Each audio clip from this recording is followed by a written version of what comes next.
kuambia kwamba utukufu na heshima ni vyake yeye Mungu wetu aliyetufilia pale msalabani, akatukomboa kwa damu yake.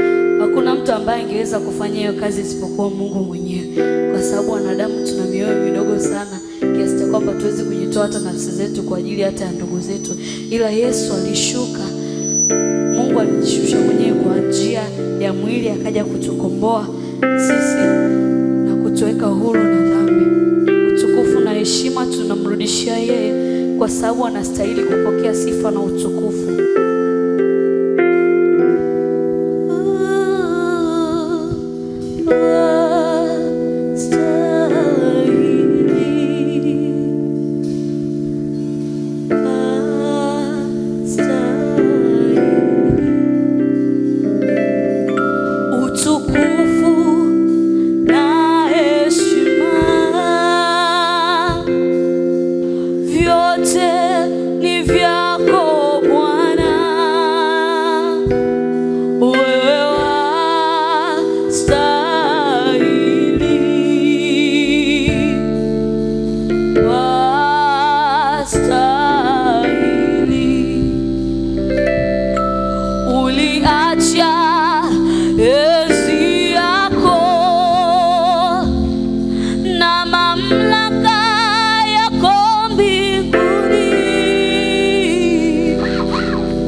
Bwana wastahili.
kuliimbia Bwana peke yako ambaye umeweza yote haya. Basi Mungu mwema, uzidi kuwa nasi katika sasa ya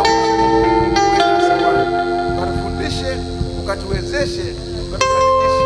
Ponya Mungu wetu watu wako, ponya watu wako, mtumishi wako Bwana ambaye umemwandaa mwenyewe. Mjalie amani, uzima, nguvu, kwa maana wewe ni Bwana mapenzi yako. Uwe nasi Bwana, utuponye kila mmoja wetu katika Kristo ambaye ni Bwana Mwokozi wetu. Amen. Amen. Amen. Tunamshukuru Mungu ambaye ametupa sasa katika siku ya Pasaka ambayo ni siku ya kukumbuka ufufuo wa Bwana Yesu hapo zamani, na kila siku anatufua, na leo ni kumbukumbu nzuri ya kukumbuka wokovu wetu ambao Mungu aliotea kila mmoja wetu. Bila shaka kuna siku ambayo wewe ulimpokea Yesu, basi leo ni siku ya kukumbuka sana, ni siku ambayo ulipata uzima mpya katika Kristo.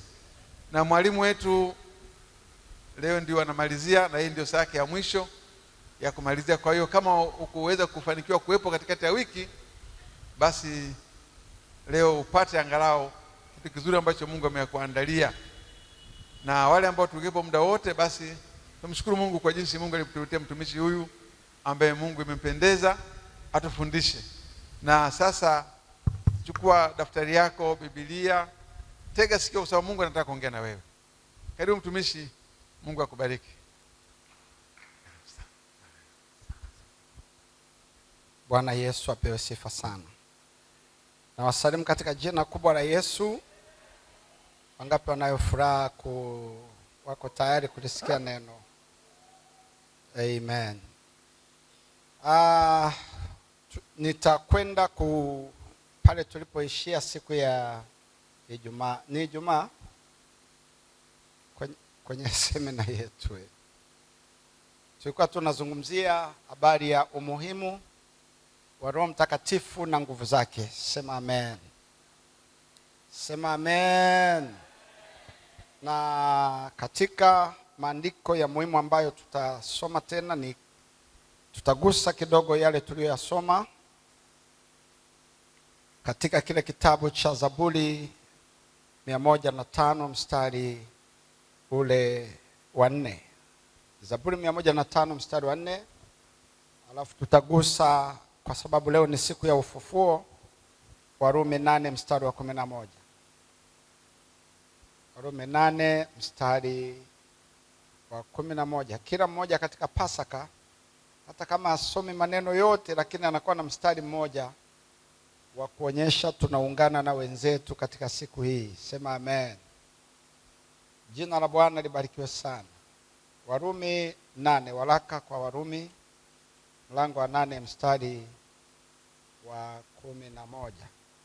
Katika kile kitabu cha Zaburi, hebu nyosha mkono juu, sema asante Mungu kwa wiki ya Pasaka na ushindi tulioupata pale msalabani.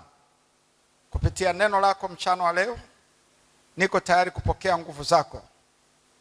Uweza wako tembee pamoja nami. Niko tayari kwa jina la Yesu. Sema amen. Biblia inasema katika kile kitabu cha Zaburi 105, Biblia inasema mtakeni Bwana na nguvu zake, utafuteni uso wake siku zote. Mtakeni Bwana na nguvu zake, utafuteni uso wake siku zote. Tukija katika kitabu cha Warumi mlango wa 8 mstari wa 11 unasema, lakini ikiwa roho yake yeye aliyemfufua Yesu katika wafu anakaa ndani yenu, yeye aliyemfufua Kristo Yesu katika wafu ataiuisha na miili yenu iliyo katika hali ya kufa kwa roho wake anayekaa ndani yenu. Jina la Bwana libarikiwe sana.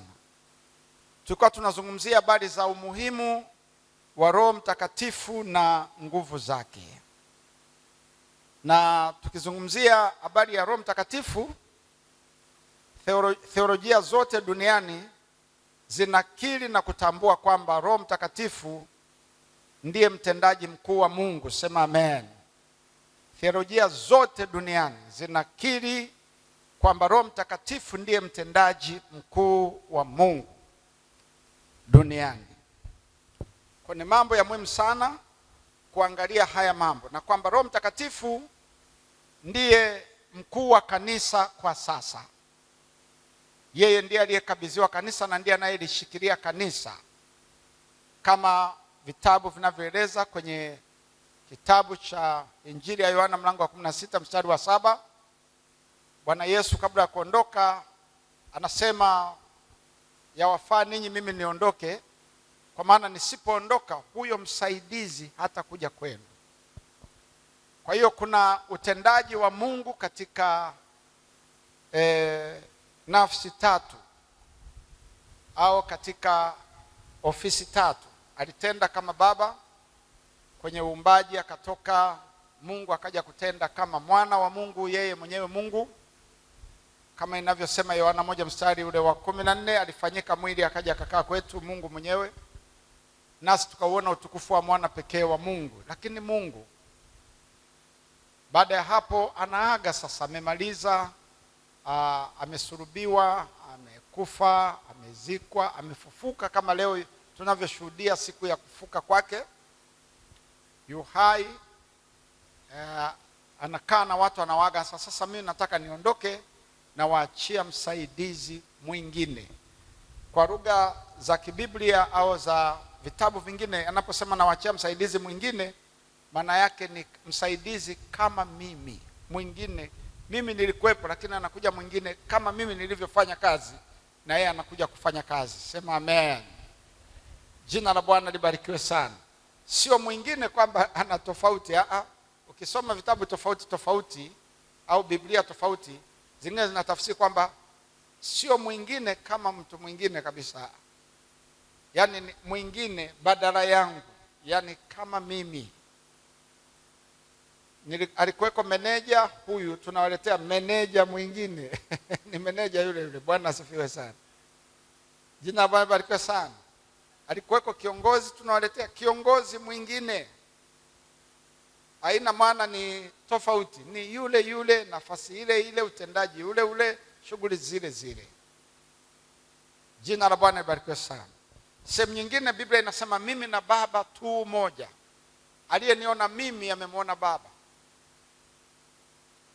Kwa hiyo Mungu ni yule yule, habadiliki, isipokuwa utendaji kazi wake ndio uliokuwa unabadilika. Jina la Bwana libarikiwe sana. Jina la Yesu libarikiwe sana. Kwa hiyo Mungu anafanya kazi leo kwa nguvu za Roho Mtakatifu. Ndio maana wakati mwingine tunasema ni heri ukose chochote katika dunia, usikose Roho Mtakatifu. Tukana, dharau, puuza chochote, usidharau Roho Mtakatifu. Katika kile kitabu cha Marko ule mlango wa 3, Marko 3,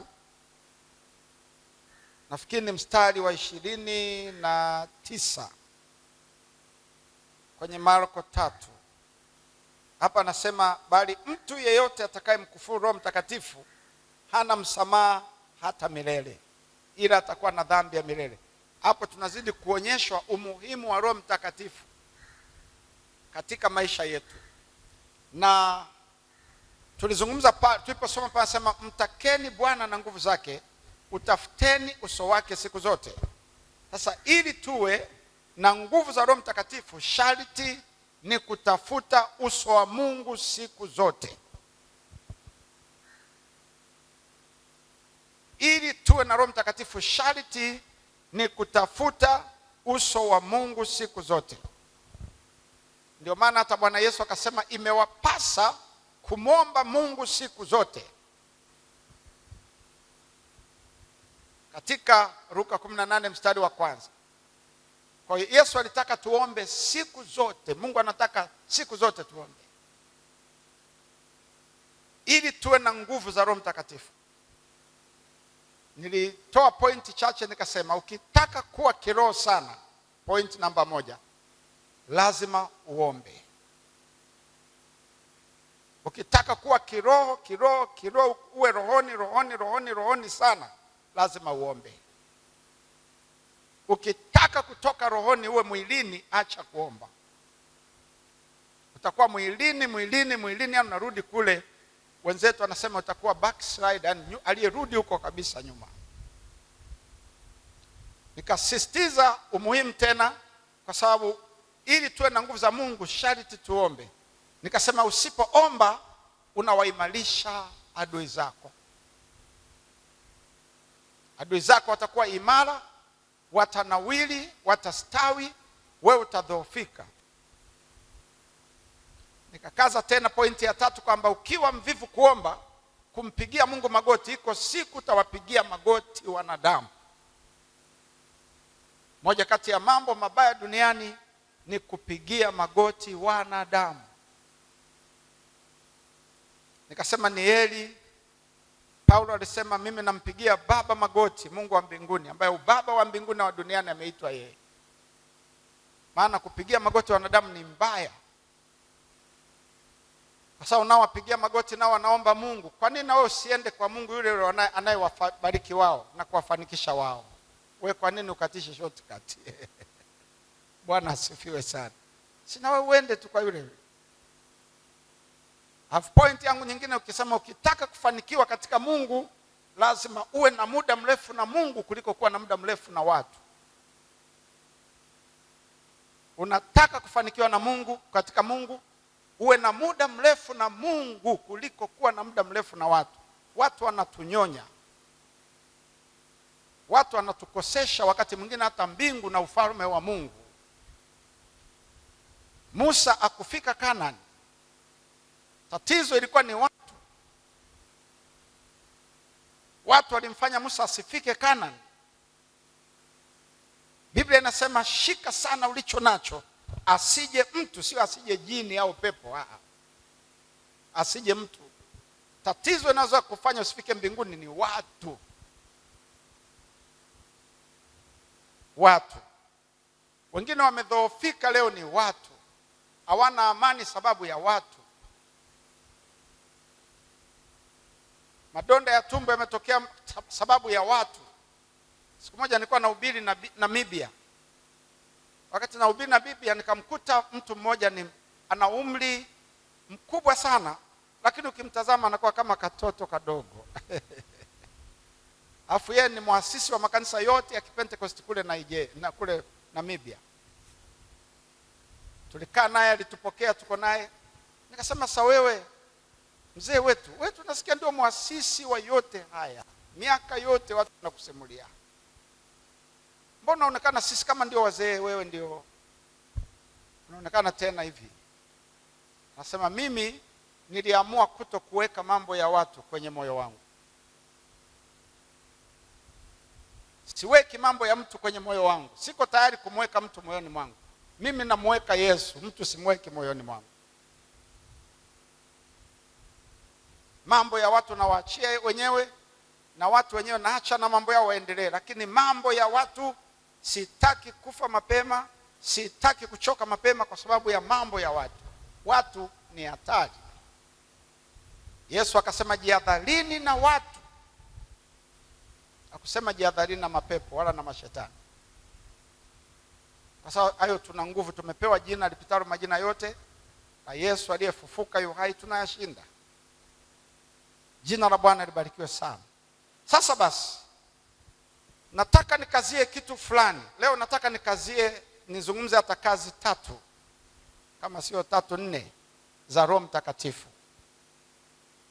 Moja kati ya kazi muhimu sana ya Roho Mtakatifu nataka nizizungumze katika Waefeso 3 mstari wa 16. Roho Mtakatifu ana kazi zake katika maisha yetu. Ni wa muhimu. Roho Mtakatifu unaweza kuzungumza hata miaka 6 ummalizi. Tukazungumza wahubiri 1000 hapa, bado kila mmoja akaja kutoa pointi mpya tofauti. Waefeso 3 mstari wa 16. Kazi moja wapo. Nataka nizungumze kazi hizi. Awajalieni kwa kadiri ya utajiri wa utukufu wake kufanywa imara kwa nguvu kwa kazi ya Roho wake katika utu wa ndani. Moja kati ya kazi za Roho Mtakatifu ni kufanya imara utu wetu wa ndani. Kazi za Roho Mtakatifu ni kufanya imara utu wetu wa ndani. Unajua hivi tunavyoishi, tuna utu wa nje na tuna utu wa ndani.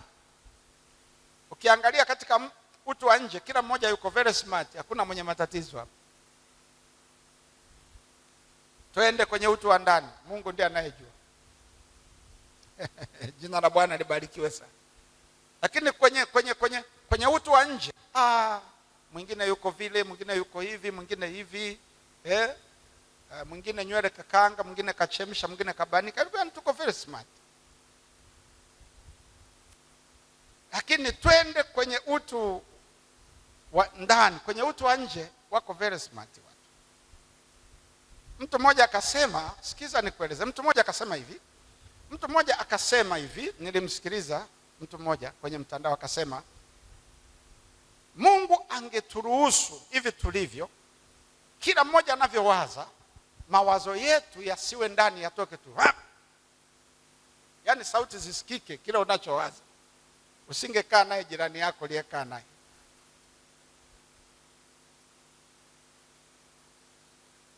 Huo utu wa ndani.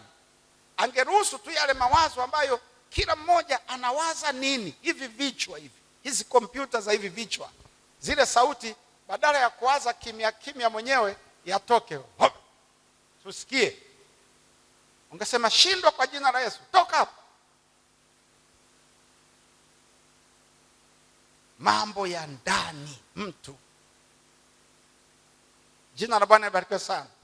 Ndio maana katika kitabu cha Samueli 16, Samueli wa kwanza 16 mstari wa 7, Biblia inasema, lakini Bwana akamwambia Samueli, usimtazame uso wake wala urefu wa kimo chake, kwa maana mimi nimemkataa. Bwana angalii kama binadamu angaliavyo. Wanadamu huitazama sura ya nje, bali Bwana hutazama moyo. Sema amen. Unajua hatuwezi kujua hapa kwamba nani kaokoka kweli kweli kwa kutazamana nje. Sio rahisi. Wokovu wetu unajulikana humu ndani. Mungu anatujua vizuri nani kaokoka, nani anababaisha. Ndio maana unaweza kushtuka fulani akafanya labda dhambi au kitu kibaya kikubwa sana. Hata fulani ndivyo alivyokuwa ndani ya moyo wake. Hayo ndio maisha yake. Utu wake wa ndani ndivyo ulivyokuwa. Ndivyo alivyokuwa ndani ya moyo wake. Hakuna sababu ya kushangaa. Kwa hiyo kazi ya Roho Mtakatifu ni kufanya imara utu wa ndani. Anaufanya imara utu wa ndani, uwe imara. Huyu mtu asije akakosa kumuona Mungu hata atakapotoka duniani. Jina la Yesu libarikiwe sana. Jina la Yesu libarikiwe sana. Kwa hiyo ni moja kati ya kazi za Roho Mtakatifu anazozifanya katika maisha. Kazi ya pili, unajua Roho Mtakatifu ana kazi nyingi anazozifanya. Kazi ya pili anayoifanya Roho Mtakatifu katika kile kitabu cha Warumi mlango wa 8 mstari wa 13, anafanya kazi hizi. Nitazungumza kazi chache, alafu nataka nikuombee na utapokea nguvu, urudi ukiwa na nguvu za Mungu. Warumi 8 mstari wa 13, tuone kazi za Roho Mtakatifu. Kwa Roho Mtakatifu ana kazi nyingine. Kwanza tumeona pale mstari wa 11, ndiye aliyemfufua Yesu katika wafu. Kumbe na sisi anahusika sana katika ufufuo na katika unyakuo ule. Maana Biblia inasema hatutawatangulia waliolala mauti, watafufuliwa kwanza, na hiyo kazi itafanywa na Roho Mtakatifu. Fikiria sasa, bila Roho Mtakatifu itakuwaje katika maisha yetu? Kwa ni wa muhimu sana. Sasa mstari ule wa 13 Biblia inasema kama mwataka, kwa maana kama tukiishi kwa kufuata mambo ya mwili mwataka kufa, bali kama mkiafisha matendo ya mwili kwa roho mtaishi. 14 kwa wote wanaoongozwa na roho wa Mungu, au ndio wana wa Mungu. Kwa kazi nyingine ya Roho Mtakatifu ni kuyafisha matendo ya mwili. Mtu wa ndani ana matendo yake na mtu wa nje ana matendo yake. Sasa matendo ya mwili ni kazi ya Roho Mtakatifu, na hayo ndio yaliyotawala. Ukija kuangalia katika kitabu cha Matendo, Mungu sasa, sijui matendo ya mwili ni matendo gani.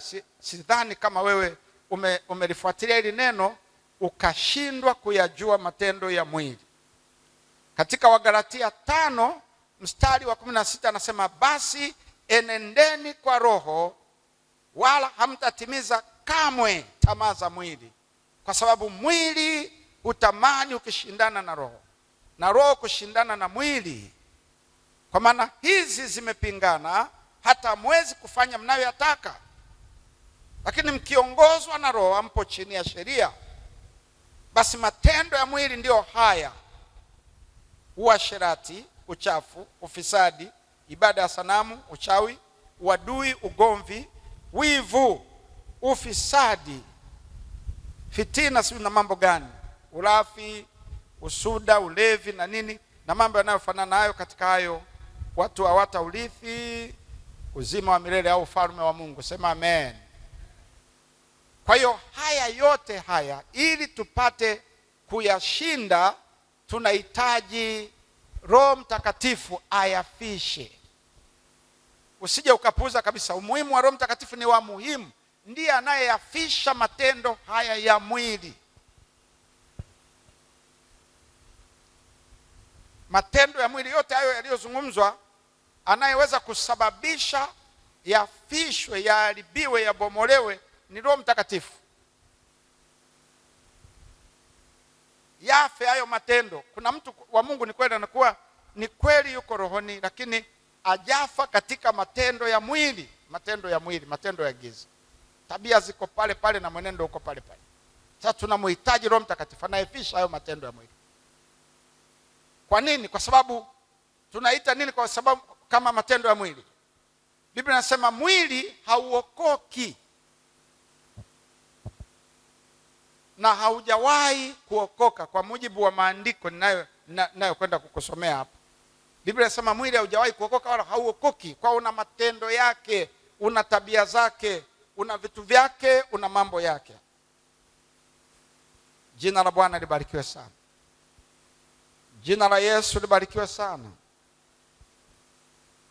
Kwa hiyo katika Warumi 8 mstari wa 3, maana yale yasiyowezekana kwa sheria, kwa vile ilivyokuwa dhaifu kwa sababu ya mwili, Mungu kwa kumtuma mwanawe mwenyewe katika mfano wa mwili ulio wa dhambi, na kwa sababu ya dhambi alihukumu dhambi katika mwili, ili maagizo ya Torati yatimizwe ndani yetu sisi tusioenenda kwa kufuata mambo ya mwili, bali mambo ya roho. Kwa maana wale waufuatao mwili huyafikiri mambo ya mwili, bali wao waifuatao roho huyafikiri mambo ya roho. Kwa kuwa nia ya mwili ni mauti, bali nia ya roho ni uzima na amani.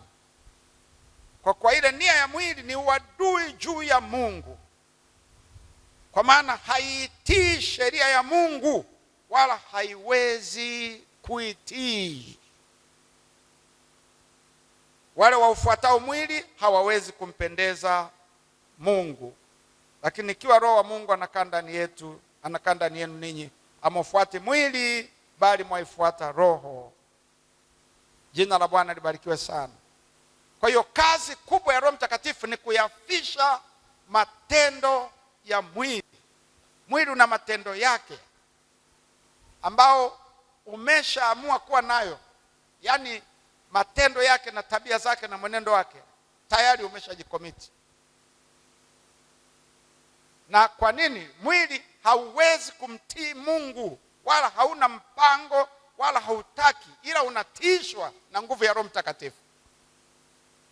Kwa kuna umuhimu kuwa na Roho Mtakatifu, kwa sababu kazi yake ni kutiisha matendo ya mwili na kuutiisha mwili. Ndio maana mwili saa ya ibada utasikia lala kidogo, jinyoshe tu. Tena jinyoshe tu, utaamka utaenda, alafu uweze kuamka. Saa ya maombi utasikia utachoka sana, hebu jitahidi punguza kidogo kwa kulala hata nusu saa. Mwili yani uko against kabisa na matendo ya Mungu ya Roho. Haujaokoka, hauokoki, haumtii Mungu, hauna mpango wa kumtii Mungu huo mwili. Kwa nini? Kwa sababu mwili ulishahukumiwa. Mwili utarudi mavumbini, Roho ndio itakayomrudia Muumba wake. Sema amen. Hauwezi kumtii Mungu kwa sababu ulishahukumiwa. Hakuna mwili utakao kwenda mbinguni. Mchochea, usimzimishe. Biblia inasema ili afanye kazi ya kuzima zile kelele na sauti za mwili, ayafishe yale matendo ya mwili.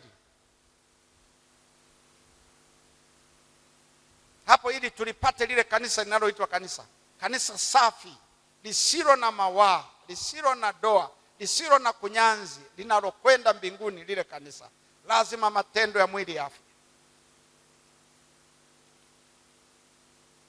Vinginevyo unaweza kusali hata sala 5, 6, 7, 8 hata 10 na ngapi, hata 20 kwa siku, ukakuta matendo ya mwili yako pale pale. Mungu atusaidie sana. Jina la Bwana libarikiwe sana. Kwa kuna umuhimu wa Roho Mtakatifu na nguvu zake katika maisha yetu.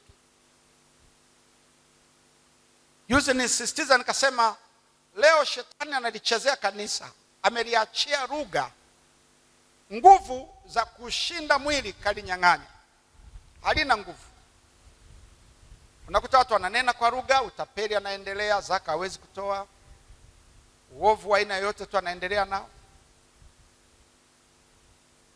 Lakini ukisoma katika kitabu kile cha Wakorintho wa kwanza 13 mstari wa kwanza asema, nijaposema kwa lugha zote hivi, kama sina mambo ya msingi, imekuwa ni bure tu, haina kazi. Wakorintho wa kwanza 14 mstari wa 22 anasema, hizi lugha hizi ni ishara tu, tena kwa wasioamini. Kwa unaweza ukawa na ishara, una nguvu ya Mungu, una ishara ya kunena tu, alafu kwa bahati mbaya Mungu sio mgambo wala sio polisi. Mungu anyang'anyi lugha. Unaweza ukanena, ukaenda ukapiga moja moto moja baridi, ukarudi ukanena tu, huwa lugha anyang'anyagi. Anyang'anyi lugha hata siku moja. Mungu hawezi kumnyang'anya mtu. Kama alimpa anamwacha tu. Ndio maana Mungu ni tajiri, ana uwezo. Ndio maana kila mbwa ana sauti yake, kila ng'ombe ana sauti yake, yani ana lugha nyingi, hata ndege au hata nani. Watu wasa yule mbwa ni wa fulani, hiyo sauti ni wa huko, ni wa huyo. Mungu anyang'anyi lugha hata siku moja. Usije ukajivunia lugha. Lugha yako hakikisha ina nguvu ya kushinda tamaa, ina nguvu ya kushinda uzinzi, kushinda dhambi, kushinda uovu.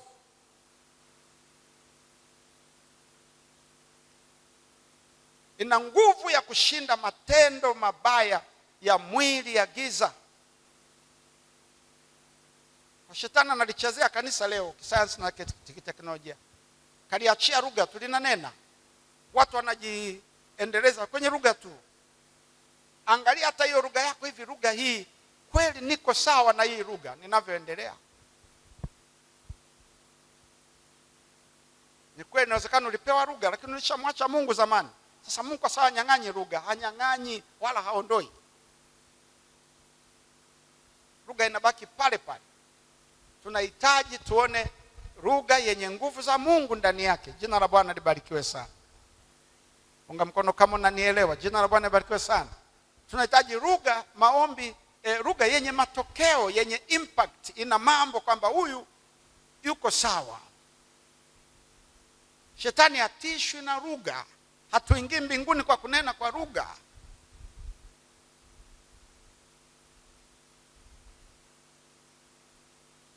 wala hatiishwi kabisa nayo mambo. Mimi nakumbuka kabisa mtu akishajazwa pokea nguvu ya Roho Mtakatifu, anatakiwa abadilike kabisa. Mawazo yanabadilika, maneno yanabadilika, matendo na tabia na mwenendo, anakuwa mwingine kabisa. Alizungumzwa hata Sauli hapa wakati anapokea hii kwenye Samueli wa kwanza 10 pale. Nafikiri alielekezwa haya mambo, jinsi nguvu itakavyokuwa imemjia, kitu gani kitakwenda kufanyika. Mtu anakuwa mwingine, hawi yule yule, anabadilishwa, anafanywa upya. Samueli wa kwanza 10 mstari ule wa 6, na Roho ya Bwana itakujilia kwa nguvu, nawe utatabiri pamoja nao, nawe utageuzwa kuwa mtu mwingine. Sema amen. Na hapo ishara hizi zitakapokutukia, basi fanya kama uonavyo vyema, kwa kuwa Mungu yuko pamoja nawe. Utageuzwa na kufanywa kuwa mtu mwingine, sio yule yule wa zamani. Kwa zile nguvu zitakapokujia, zina ponda zile nguvu za matendo ya mwili, alafu Mungu anafanya kitu kipya kinafanyika katika maisha yako na mwili wako. Sema amen. Jina la Yesu libarikiwe sana. Kwa Roho wa Mungu, ndio maana wengine walikuwa nampa majina mbalimbali. Mwingine akamwita Roho Mtakatifu akamwita architectory. Akamwita architectory.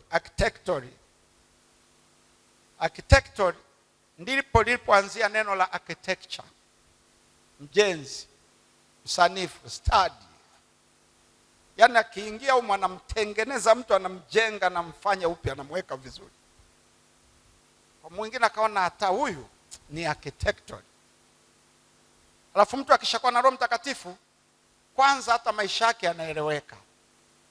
Anatuchange, anatubadilisha, anatufanya watu wengine. Kuna watu wako kanisani wakati mwingine maisha yake hayaeleweki. Lakini mtu aliye na nguvu ya Roho Mtakatifu tayari lazima awe na pembe 3 ya maisha, triangle ya maisha.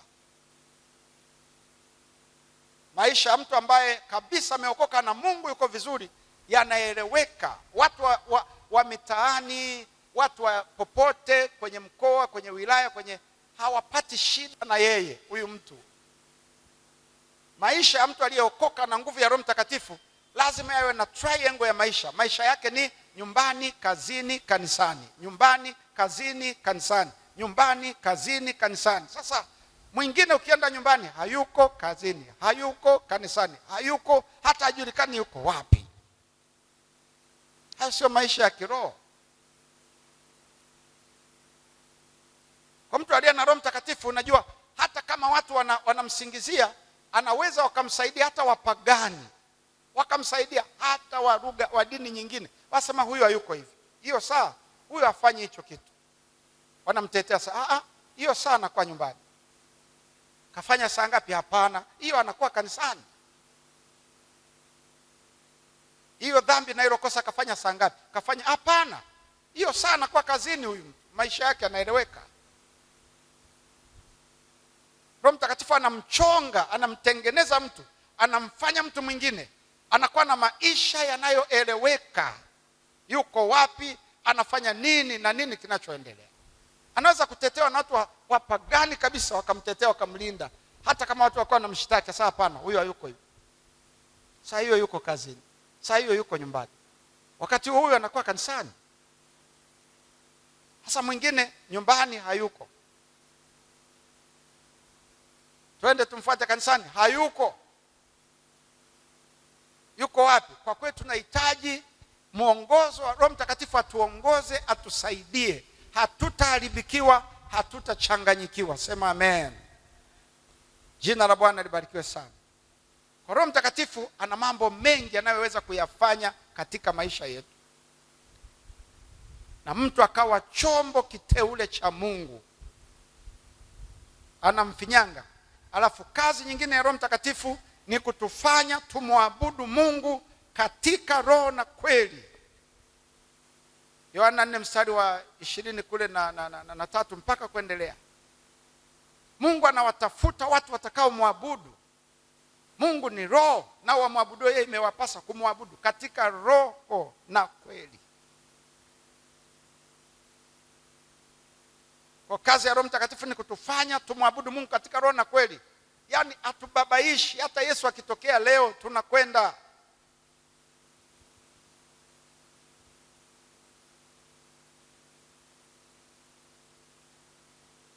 Maisha yetu yanakuwa ya uhakika kwa sababu Yesu yumo ndani yetu. Hatuna mashaka na utendaji kazi wa Yesu.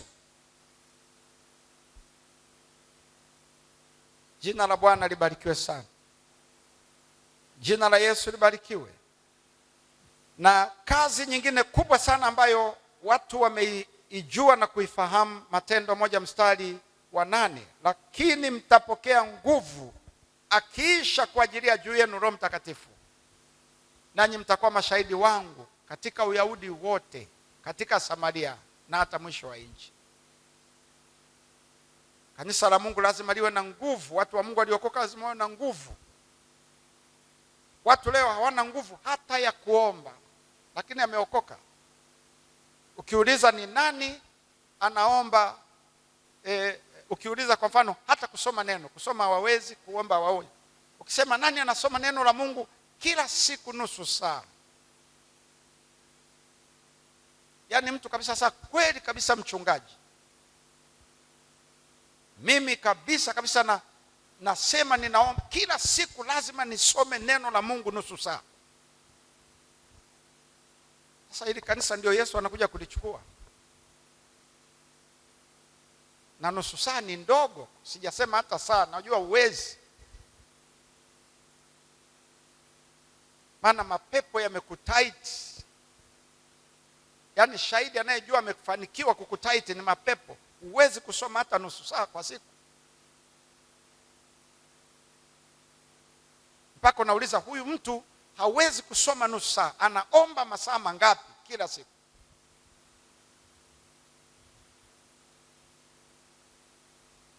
Na kiwango cha chini cha kuomba ni saa moja kwa Mkristo ambaye hajaahirisha kwenda mbinguni, hajaahirisha safari ya mbinguni. Ni saa moja, ni kiwango cha chini kila siku. Na hapo tunajifunza kwa Yesu katika ile Mathayo 26:40 na 41. Akawajia akawakuta wamelala, akamwambia hamkuweza kuomba pamoja nami hata saa moja kukesha. Ile saa moja ni hata angalau at least hata saa moja kwa siku. Kwa hiyo watu hawana nguvu hata ya kuomba, hawana.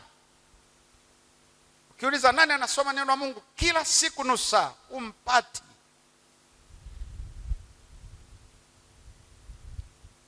Tunashindwa kuuliza sasa, kama huwezi kusoma nusu saa, unaomba masaa mangapi? Kuomba ni kazi ngumu kuliko kusoma. Kusoma tunalashi, unapita tunalashi. Sasa unaanza kujiuliza, huyu mtu huwezi una nguvu, huwezi kusoma nusu saa, huwezi kuomba saa moja. Unamshindaje shetani? Unatumia nguvu gani? Unatumia solar system, inverter, generator, unatumia nini kushindana shetani? Na hii saa iliulizwa makusudi kwa sababu tangu zamani wenzetu walikuwa wanatumia hii saa. Katika Matendo 3 walijiwekea muda mzuri wa kumwomba Mungu, na walitaja saa yao ilikuwa ni saa 9. Anasema basi Petro na Yakobo na Yohana walikuwa wakikwea pamoja kwenda hekaluni saa ya kusali, saa 9. Na sio hapo tu, nimesoma karibu maeneo 3, 4, 5 kwenye hiyo Matendo 10:30 pale. Wanarudia tena hapo 30. Haikuwa ya kwenda tu kusali kanisani. Anazungumza hapa 30, mtumishi wa Mungu hapa anasema 30, anasema Kornelio akasema, siku 3 zilizopita katika saa hii, yani saa 9, nilikuwa nikisali nyumbani mwangu. Sio lazima ilikuwa kanisani. Walipatana, walikubaliana kila mmoja asiweko ambaye atakuwa dhaifu katika mambo ya Mungu au kwenye nguvu za Mungu. Kwa kila mmoja aombe. Kwa tufanyeje? Kila mmoja aombe saa 9. Kama mtu alikuwa anasafiri, ikifika saa 9 anaweka farasi wake labda na gari lake pembeni, anaanza kuomba. Alikuwa shambani, anaweka jembe pembeni, anaanza kuomba. Sasa huyu Kornelio anasema saa 9 hii nilikuwa nikisali nyumbani mwangu peke yangu, nikasikia mambo haya. Wewe una saa ipi kama una nguvu za Mungu ulioitenga kwa ajili ya Mungu kushughulikia maisha yako?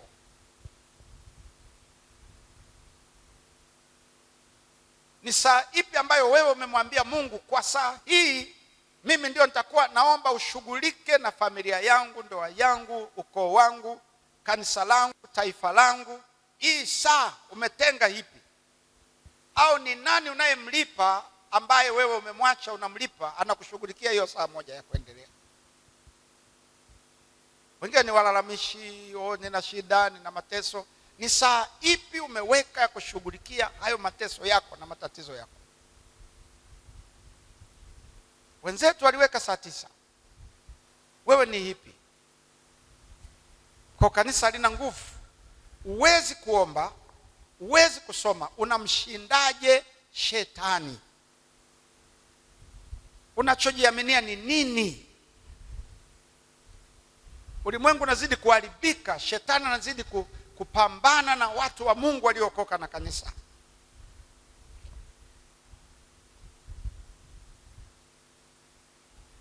Uwezi kusoma nusu saa, uwezi kuomba saa 1, unashindaje?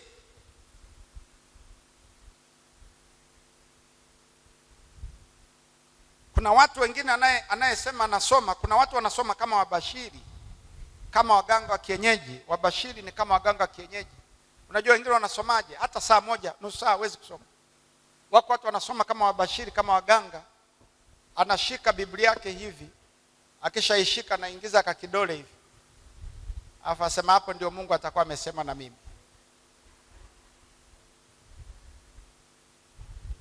Afa anakashika kwa busara nyingi kale kamstari, anakashikilia. Mwingine alifungua hivi akakuta kameandikwa Yuda alijinyonga mwenyewe, shindwa shetani.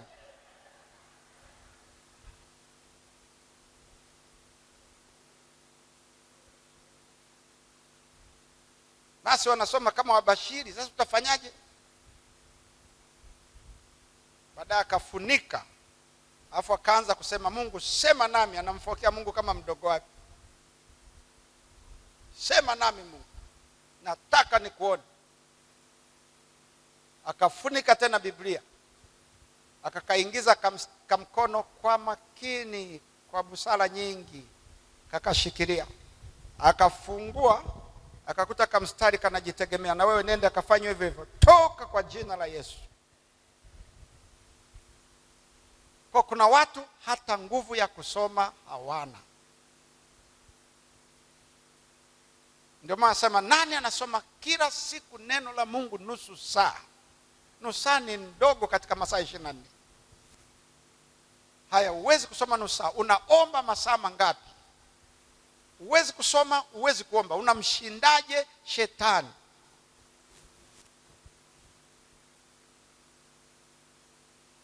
Au unafanya nini kinachokupa kufanya uwe busy? Mungu atusaidie. Jina la Bwana barikiwe sana. Ubize unatoka wapi? Tatizo ni nini mpaka unashindwa? Kwamba yuko bize sana, hata ungekuwa bize, hata hakuna taasisi au idara inaweza kukufanya uwe bize kila siku masaa 12 ufanye kazi. Hamna, hao watakuwa ni wauaji. Sana sana masaa 8, 9 kwa mchana, yanabaki masaa labda 3, 4. Unafanyia nini? Hata kama ingekuwa usiku kulala, uwezi kulala masaa yote. Hamna naye lala masaa 12 yote, sio rahisi. Nilikuwa naongea na mtaalamu mmoja wa afya, akasema mtu mwenye afya sana, ile afya ya kweli kweli ambayo ukitazama hapa huwezi kuipata, ndio anaweza kalala masaa 8. Kwa shida napokumpata mtu wa jinsi hiyo. Lakini kwa afya zetu tulizo nazo hizi, mtu akilala kidogo tu akisikia ngo ashashtuka tayari, ashaamka. Wezi ukalala yani masaa 8. Kwanza akifika hapo 8 kabisa alale, mnaanza tumkague, tumuone kama yuko salama au hayuko salama huyu mtu. Unafanya nini badala ya kumwomba Mungu? Tunahitaji nguvu ya Roho Mtakatifu. Jina la Bwana libarikiwe sana. Ili tuushinde mwili, tushinde matendo ya mwili, tushinde tabia za mwili, tupokee nguvu ya Roho Mtakatifu. Sema amen. Naomba usimame, panatosha kabisa hapo. Simama hapo, panatosha kabisa kabisa. Na Mungu atusaidie kabisa.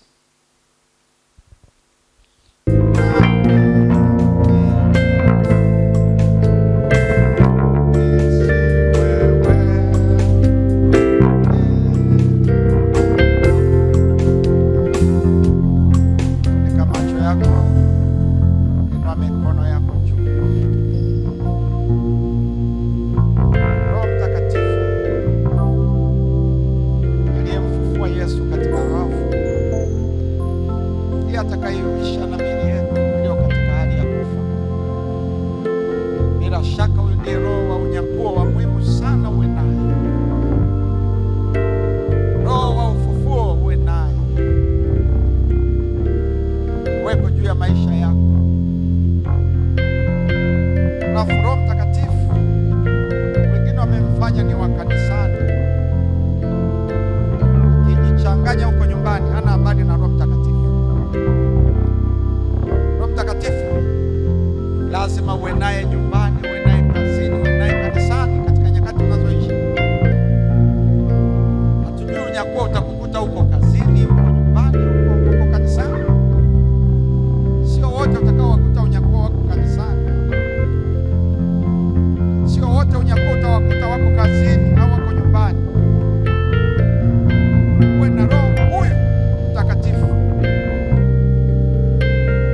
kabisa, jikomiti kwa Roho Mtakatifu. Na kama ulimpokea usimwache, na kama hujampokea umpokee sasa, upokee nguvu zake, ujazwe Roho Mtakatifu.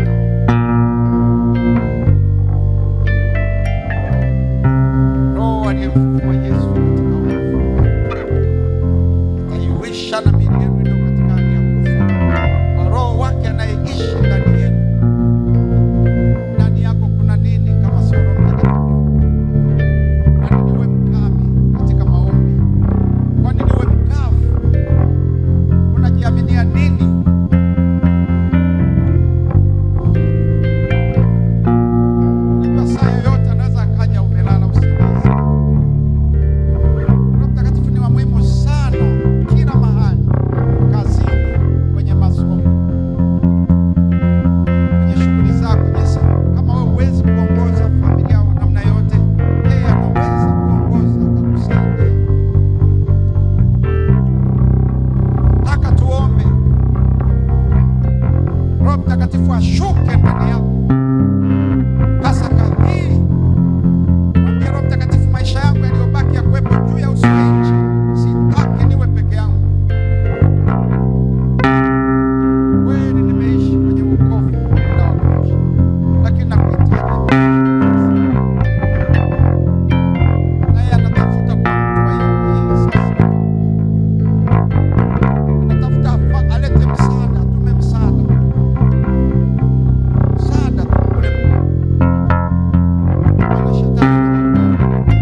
wa kiroho.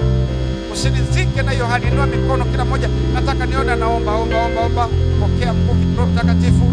Pokea karamasaka. Pokea ukimaanisha. Usinong'one. Toa sauti tu, endelea kuomba. Endelea kuomba. Ukiweza tu tamka asante Yesu. Tamka. Yeyote tamka, hata kama una shida, una tatizo, unahitaji maombi namna fulani, chukua hatua, tembea uje hapa mbele. Hata kama uko huko unahitaji uponyaji, Roho Mtakatifu pia anaponya. Njoo hapa mbele dakika hii, maana sitaita mara ya pili. Muda wangu ndio unaoniruhusu. Kama una shida unataka tuombe, usije ukasema nilikwenda wakatuita kwenye shida. Mgonjwa, una ugonjwa unakusumbua, una mapito yanakutesa, chukua hatua, tembea tu, simama hapa, tembea. Kama unaweza kuja hapa, nataka niombe na wewe katika jina la Yesu. Kila mmoja endelee kuomba.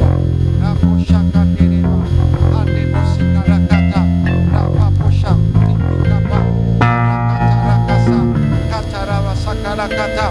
Hata kama unahitaji ombi, una deni linakusumbua, unahitaji nataka niombe. Haya maombi yana kazi. Unahitaji kazi, unahitaji namna yote, labda ni ada kodi ya nyumba imekusumbua, chukua hatua, maana sio ugonjwa tu, hata hitaji namna yote. Njoo mbele tuombe hapa. Karamasakabo sikabo karamasakarakata katika jina la Yesu. Endelea kuomba hapo ulipo. Nataka nione kila mmoja naomba. Nataka nione naona nguvu ya Mungu inatembea, inatafuta mtu katika jina la Yesu. Sheke bokara sakabo shakata shekira kita masaka sakabo shekiri kita rapora koromo shakara ebokara masaka boshanda banda bokata masika. Unahitaji, kuna kitu kinakuvunja moyo, kinakukatisha tamaa kwenye maisha, chukua hatua, njoo hapa. Liko jambo linakutesa, roho ya hasira kaba shakaranda bo petira kata para masakara korobo shekere. Kwa jina la Yesu takapashaka para masika. Bwana usike na roho yako. Pokea Roho Mtakatifu. Endelea kutamka, tamka, usiogope. Tamka. Iko nguvu ya Mungu, iko nguvu ya Yesu. Roho Mtakatifu, tamka. Kama unavyotamka dukani, kama unavyotamka kwenye kazi sasa. Pashakata, poshakara. Pokea.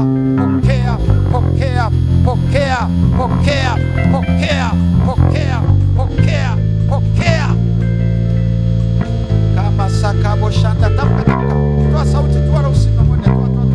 Endelea kuomba, toa sauti katika jina la Yesu. Jaweza, neema, nguvu ya Roho Mtakatifu, baraka ya Roho Mtakatifu, uweza, karama, upako wa Roho Mtakatifu, Roho Mtakatifu, endelea kuomba, usiogope, endelea inua mikono juu, usiogope, endelea kuinua. Tamka, tuomba unachotaka. Mungu anataka kusikia haja ya moyo wako. Endelea kuomba, Uso wa Bwana ukuguse. Tamka, ukitamka kama Roho alivyoajalia kutamka, utakuta nguvu ya Mungu inakufikia. Tamka katika jina la Yesu, tamka. Pokea uweza kata masaraba kanda. Endelea kabasaka mo sekibo kara masaka shakabo shakara kata masakara. Endelea kukara masaka mo kata bosaka basakata. Endelea kwa maro siogope. Tamka patoko bosika. Nguvu ya kuzimu pele bosaka masaka para bosaka boshaka kata kosoka. Pokea nguvu za Yesu, takasika. Vifungo vikatike, ila siharibiwe. Mapingo ya chuma yakatike. Roho ya uharibifu ikuachie. Roho chafu, mapepo chafu, vifungo vikatike katika jina la Yesu. Bwana kuponye. Mateso ya mwenye yake ni mengi katika jina la Yesu Kristo. Mateso ya mwenye yake ni mengi, lakini Bwana mponya nayo yote. Ulituma wake waponya watu na kuwaondoa katika maangamizo yao. Pokea uponyaji kuanzia utosi mpaka miguu. Nguvu za Yesu zikufungue. Aguse roho, mwili na nafsi. Aguse damu, ngozi, nyama. Aguse mifupa, mishipa na viungo vyako vyote. Aguse damu, ngozi, nyama, mifupa, mishipa na viungo vyako vyote. Uwe mzima. Jaa Roho Mtakatifu. Jaa nguvu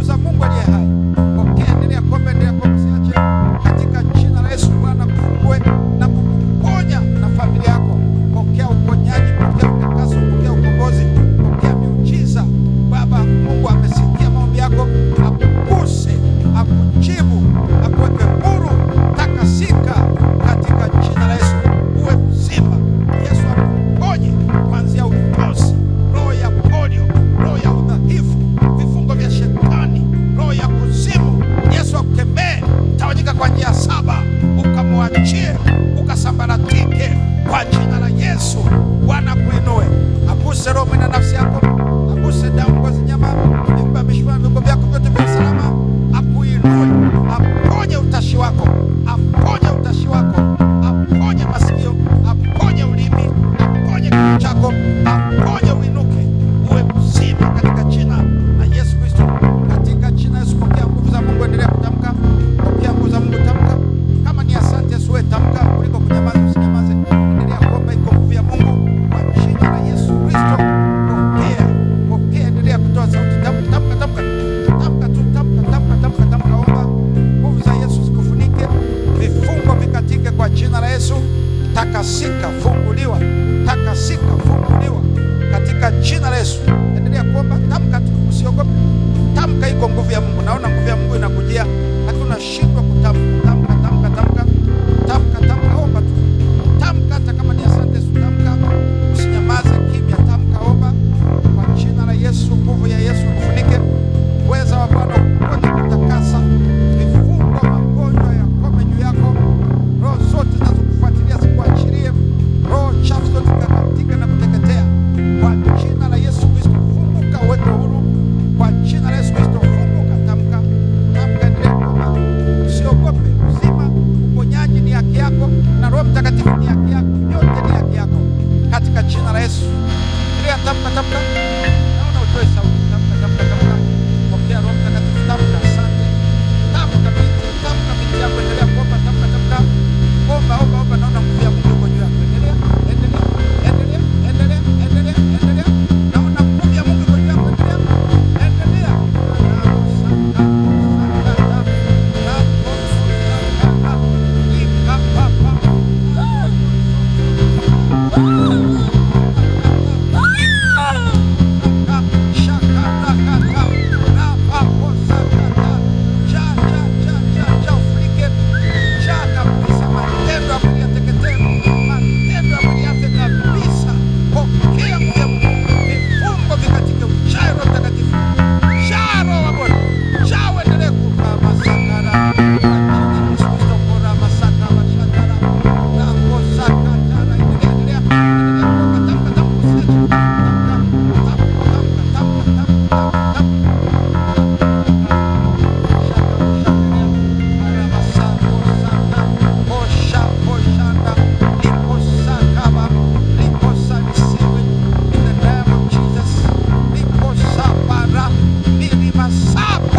Kila mmoja endelee kuomba, hata huko, hata sio wa mbele tu, hata huko mliko endelea kuomba, endelea kuomba. Kuna kiwango kingine Mungu anaenda kukupa. Karama saka boshanda cha Roho Mtakatifu, cha Roho Mtakatifu. Pokea nguvu ya Yesu, pokea nguvu ya Roho Mtakatifu, pokea nguvu zake, pokea Roho Mtakatifu, pokea roho saba za Mungu, pokea tunda la upendo, furaha, uvumilivu, uaminifu, wema, fadhili, upole na kiasi, ujasiri, haki na kweli, mafunuo, hekima, maarifa na ufahamu. Cha Roho Mtakatifu, cha nguvu za Yesu, cha matendo makuu ya Mungu, cha mamlaka ya Bwana. Isiweko nguvu itakayokuchezea tena kwenye maisha yako, isiweko pepo, isiweko mizimu, kwa sababu umefunikwa na nguvu za Mungu na matendo yake kazini, nyumbani na kila mahali utakapokuwa. Pokea Roho Mtakatifu, pokea Roho Mtakatifu, pokea Roho Mtakatifu, pokea Roho Mtakatifu, pokea Roho Mtakatifu, pokea Roho Mtakatifu. Kila masaka mshara moshaka bashara rapa posikara randeke basakara kata ja Bwana makusudi nawe ya kutumia ja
Uzima, vifungo vikatike, mapepo akuachie, mizimu hata iliyokaa tumboni, iliyokaa kwenye kifua, iliyokaa kwenye damu, iliyokaa kwenye miguu, iliyokaa kwenye kichwa, iliyokaa kwenye bavu, iliyokaa kwenye kiuno, iliyokaa kwenye tumbo, udhaifu wote ukuachie kwa jina la Yesu. Takasika, funguliwa, wekwa huru. Amani ya Yesu ikae pamoja na nao. Roho ya mafarakano itoke nyumbani kwako. Bwana akupe amani kati ya wewe na ndugu zako na jirani zako na wafanyakazi wenzako, katika jina la Yesu Kristo lipitalo majina yote. Barikiwa, funguliwa, inuliwa katika Pasaka hii. Kiwango chako kikainuliwe, cha kiroho, cha kiafya na cha kifedha, katika jina la Yesu tunaomba na kushukuru. Amen.